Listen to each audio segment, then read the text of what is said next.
Presque de l'info, c'est la revue de presse de Nicolas Canteloup.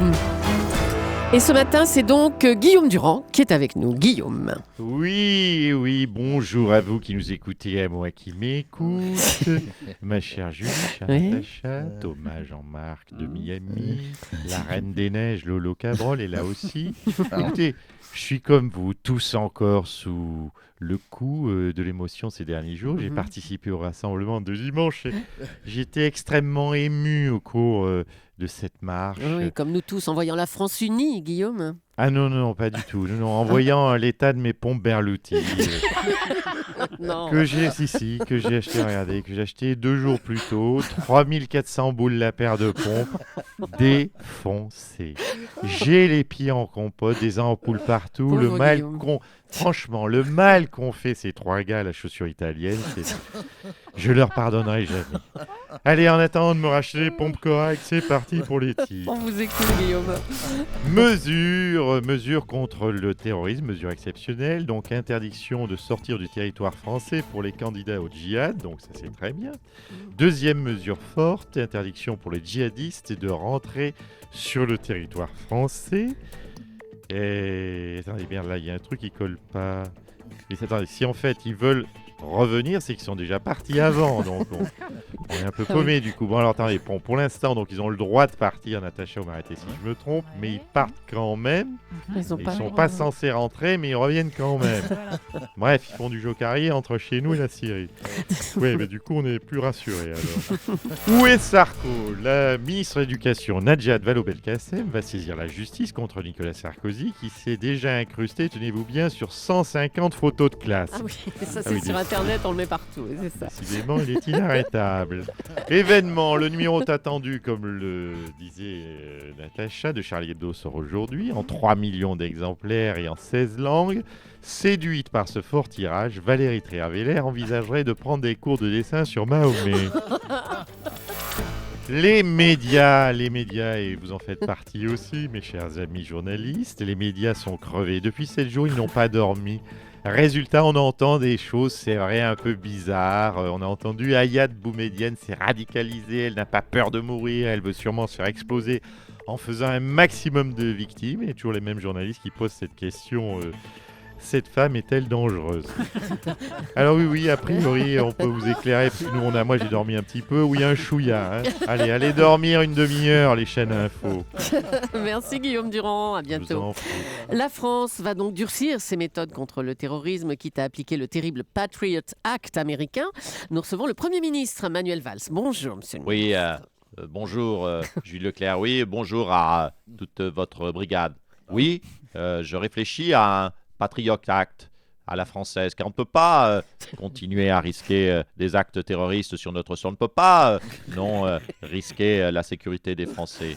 Les membres de Charlie ne l'auraient pas voulu et nous devons, respecter leur mémoire. Oui, mais enfin, ce sont des lois liberticides. On parle d'écoute téléphonique non décidée par la justice, par exemple.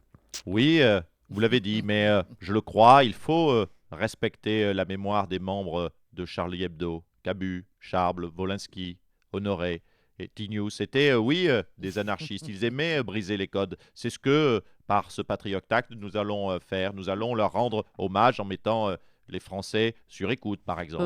Vous êtes sûr, là, que ça leur plairait, ça? Et pourquoi pas Guantanamo et la torture pendant que vous y êtes? Mais pourquoi pas? Cette mesure peut vous paraître un peu faux-folle, cette décision. Mais Wolinski n'était-il pas, lui aussi, un peu foufou? Wolinski aurait aimé que l'on torture des terroristes. Vous voyez, tout est donc justifié, tout se tient, tout est cohérent. Tout est cohérent, vous êtes sûr? Mais bien sûr, Cabu, il n'aurait pas été contre une petite perquisition à 5 heures du matin. On est rassuré, on est content d'avoir une présence policière le matin. Et c'est au nom de, Framboisier, que nous allons mettre des tireurs du GIGN sur les toits des immeubles. Mais attendez, Framboisier, mais il ne travaillait pas à Charlie Hebdo, Framboisier? Non, mais il faisait partie, vous l'aurez noté, Jules Leclerc, il faisait partie, des musclés. Oui. Les gars du GIGN sont aussi des musclés. Oh là là. Tout se tient, tout est cohérent, tout est justifié. Ah bah bravo, monsieur Valls, bravo. Une vidéo tourne sur les sites d'info, le fou rire du dessinateur Luz au moment où François Hollande prend Patrick Pelou dans ses bras. Et en fait, notre président avait un souci avec un pigeon. Anne Hidalgo, bonjour. Oui, bonjour. Je tiens à m'excuser auprès du président de la République, malgré les 40 snipers, les 12 hélicos, les 126 cars de CRS, nous n'avons rien pu faire contre cet attentat pigeonnier. Ah oui, c'est pas de chance, hein, pour une fois qu'il pleuvait pas en plus. Oui, mais cela dit, je tiens à rappeler qu'il s'agit d'un acte isolé. Surtout, ne stigmatisons pas les pigeons parisiens. En même temps, ça lui change un peu son quotidien à François Hollande. Comment ça, qu'un pigeon lui fasse caca dessus, ça lui change son quotidien? Écoutez, vous aurez noté, Julie Leclerc, que d'habitude, c'est le Figaro qui s'en charge, ou l'Express, ou des journaux en général, ou l'UMP, ou Marine Le Pen, ou même des Français. Là, non, c'était un pigeon. Même si les animaux s'y mettent, où va-t-on? Mais notez que ça a détendu tout de même l'atmosphère. Ça, c'est vous qui le dites. Merci Anne Hidalgo, merci. Le ministre de l'Intérieur est avec nous maintenant pour parler de cette terrible semaine. Mesdames, Messieurs les députés, Monsieur le Préfet, Monsieur le Président, Monsieur Météo, Mesdames, Messieurs les journalistes, Madame l'Horloge, Madame Leclerc. Je crois que cette semaine, la République a appris quelque chose d'essentiel. Une grande leçon pour les Français. Ils ont appris que je m'appelle Bernard Cazeneuve. Ah bah oui. Bernard Cazeneuve, et non pas Bernard Casemeuble, ou Important. Bernard Balmeuve, ou Bernard Cassenois, comme j'ai pu l'entendre dans le passé. Je ne m'appelle pas non plus « vous qui êtes vous ». Je ne m'appelle pas également « oups, excusez-moi, je ne vous avais pas vu », comme j'ai pu parfois l'entendre. Donc je Oh là m'appelle, là, que les choses soient pauvre. claires, Bernard Cazeneuve. Je crois que collectivement, nous avons tous pu avancer sur ce terrain concret, mais qui me tient à cœur. Alors, tant mieux pour vous, Bernard Cazeneuve. À bientôt. Merci. On va parler maintenant de la ligne TGV Poitiers-Limoges qui va coûter la bagatelle de 2 milliards pour 115 km et qui ne fait pas l'unanimité. On va recevoir Guillaume Pépi, le patron de la SNCF. Oui, 2 milliards. Mais c'est rien, 2 milliards. Il faut pouvoir faire Poitiers-Limoges, Limoges, Poitiers, Poitiers-Limoges, Limoges, Poitiers, Poitiers-Limoges le plus vite possible. Oui, on a compris. Mais pourquoi en fait, monsieur Pépi, pourquoi? Pourquoi? Oui. Mais pourquoi? Pour que les pauvres Poitevins, quand ils réalisent que leur ville est moche, ils Bah puissent sauter dans le TGV pour Limoges. Et une fois arrivés à Limoges, au bout de 2 heures dans Limoges Centre, ils vont se dire à coup sûr: mais c'est moche aussi Limoges. On rentre à Poitiers. C'est important pour les vaches qui habitent entre Poitiers et Limoges. Vraiment, pourquoi? Vous avez déjà regardé faire 3 Limoges? Vaut mieux regarder passer le TGV à 2 milliards. C'est pas cher, 2 milliards, 2 milliards. C'est rien, 2 milliards. Oh, merci, Régis Laspalès. Moi, je voudrais qu'on... Je sais pas si elle est dans le coin, Maïté. Bonjour, Maïté. Maïté.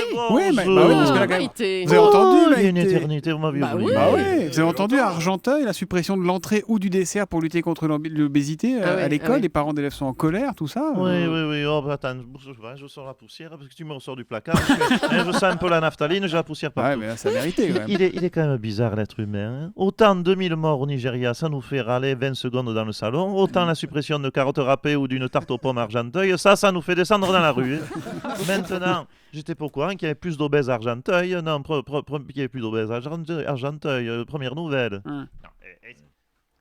Excusez-moi, c'est Guy Carlier, Ah. le petit gars d'Argenteuil. Donc, Ah. ça justifie ma présence. Je suis absolument pas au courant de cette histoire de surpoids dans le quartier. C'est Gérard Larcher. Ils ont supprimé le dessert à la cantine. Ça, c'est encore un attentat terroriste. Hein. Ça va trop loin cette fois. Hein. Qui n'essaye surtout pas de toucher à mes entrées ou à mes desserts de la cantine au Sénat. C'est la lutte ouais, carrément. finale. Ouais, carrément. Si on touche à mon dessert. Ouais, bah, on va vous laisser finir votre petit déjeuner, monsieur Larcher. Et Merci. votre chanson.